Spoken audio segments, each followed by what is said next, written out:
Salut tout le monde, c'est TheKalka, et nouvelle vidéo longue, plus ou moins, où je vais tout simplement parler des origines de Devil's Quest.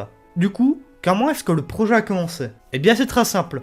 L'an dernier, au moment où cette vidéo sort, nous avions eu un examen d'Unity 2D. Et les consignes de cet examen étaient simples. Nous devions réaliser un niveau d'un jeu de plateforme. Nous avions deux choix possibles, ou nous reprenions ce que nous avions fait lors des cours, et on ajoutait juste un niveau, ou on réalisait notre propre niveau de A à Z. C'était plus ou moins large. Nous avons décidé de faire un jeu plus ou moins original. Plus ou moins original parce que forcément, on a des bases quand on veut faire un jeu vidéo, que ce soit de plateforme, d'action, de combat, peu importe, on a toujours des bases, des aspirations. Et du coup, nous avions fait une première version que je montre à l'écran, et vous voyez que le jeu, clairement, était très différent. Graphiquement, c'est plus voyant, forcément. Le niveau tuto démo était bien plus court.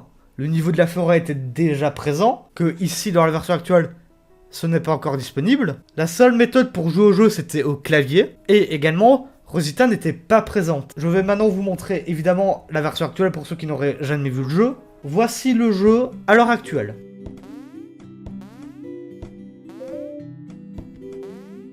Et maintenant, voici ce que ça donne côte à côte. Ouais, clairement c'est différent. La première version du jeu avait été faite un peu plus rapidement parce qu'on n'avait pas tout le temps du monde pour réaliser le jeu. Du coup, ça avait été fait en 8 bits, que ici, il y en a beaucoup plus. C'est pour ça d'ailleurs que ça prend plus de temps, parce que il y a plus de détails à faire. Et évidemment, tous les autres ajouts que j'ai pu dire, comme l'ajout de la manette, la présence de Rosita, et également la longueur du niveau. Plus le fait que le niveau de la forêt n'existe pas encore dans la version actuelle. Sur ce, c'était moi qui ai raconté un peu les origines de Devil's Quest. J'espère que vous avez pu trouver ça intéressant. Sur ce, n'hésitez pas à nous suivre sur tous les réseaux et à rejoindre le site où la version du jeu est disponible, la version actuelle. J'espère qu'on pourra se revoir très rapidement. Et moi, je vous dis à la prochaine.